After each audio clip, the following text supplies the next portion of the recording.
चांद की चोरी। एक छोटे से गांव में बबलू और चिकी नाम के दो प्यारे बच्चे रहते थे। बबलू हमेशा शरारती होता था और चिकी बहुत समझदार। एक रात उन्होंने आसमान में चांद को देखा। चांद बहुत गोल और सुंदर लग रहा था। बबलू को शरारत सूझी। उसने चिकी से कहा, चलो चांद को चुरा लेते हैं। चिकी डर गई। नहीं बबलू, चांद को कैसे चुरा सकते हैं? वह तो बहुत ऊपर है। बबलू हंसा। हम एक लंबी रस्सी का इस्तेमाल करेंगे। हम उसे चांद तक फेंकेंगे और फिर उसे खींच लेंगे। चिकी को यह विचार बहुत अजीब लगा, लेकिन बबलू की शरारत में उसका साथ देने के लिए वह मान गई। उन्होंने घर से एक लंबी रस्सी निकाली। फिर वे गांव के बाहर एक ऊंचे टीले पर चले गए।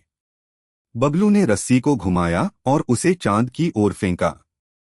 रस्सी चांद तक नहीं पहुंची, बल्कि नीचे गिर गई।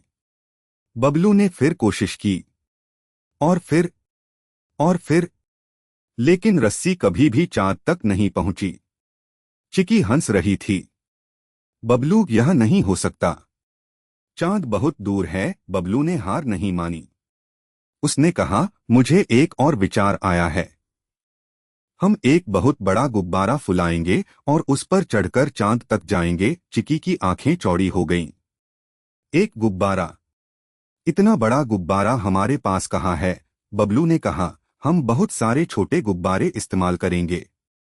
हम उन्हें एक साथ बांधेंगे और एक बड़ा गुब्बारा बनाएंगे। यह सुनकर चिकी थोड़ी उत्साहित हुई। वे दोनों घर वापस गए और उन्होंने सारे गुब्बारे इकट्ठे किए। उन्होंने गुब्बारों को एक साथ बांधना शुरू कर दिया। यह एक बहुत मुश्किल काम था, लेकिन उन्होंने हार नहीं मानी। घंटों बाद उन्होंने एक बहुत बड़ा गुब्बारा बना लिया। गुब्बारा इतना बड़ा था कि उसे उठाना भी मुश्किल था। उन्होंने गुब्बारे को टीले पर ले जाया। बबलू ने कहा, चिकी तुम पहले चढ़ो। चिकी डरते हुए गुब्बारे पर चढ़ गई।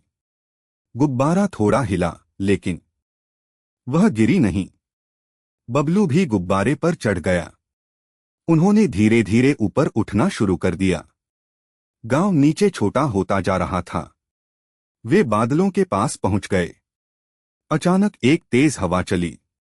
गुब्बारा डगमगाने लगा। चिकी डर गई और उसने बबलू का हाथ पकड़ लिया।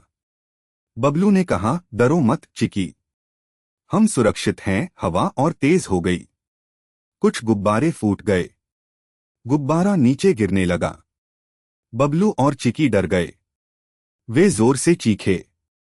तभी एक परी प्रकट हुई। परी बहुत सुंदर थी। उसके पंख सुनहरे थे। उसने कहा, डरो मत बच्चों, मैं तुम्हें बचाऊंगी। परी ने अपने जादू से गुब्बारे को स्थिर कर दिया। फिर उसने उन्हें धीरे धीरे नीचे उतारा। बबलू और चिकी सुरक्षित रूप से जमीन पर उतर गए। परी ने उनसे कहा, चांद को चुराना अच्छी बात नहीं है। चांद सबकी खुशी के लिए है। वह रात को रोशनी देता है।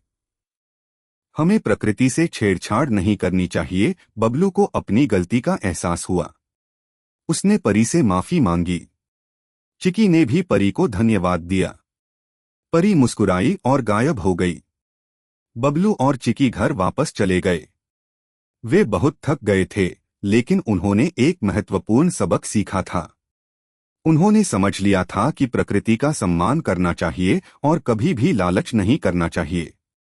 अगली रात उन्होंने फिर से चांद को देखा।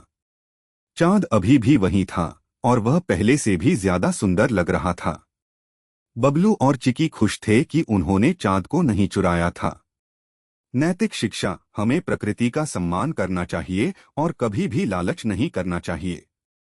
कहानी पसंद आई? लाइक करें, शेयर करें और सब्सक्राइब करना न भूलें।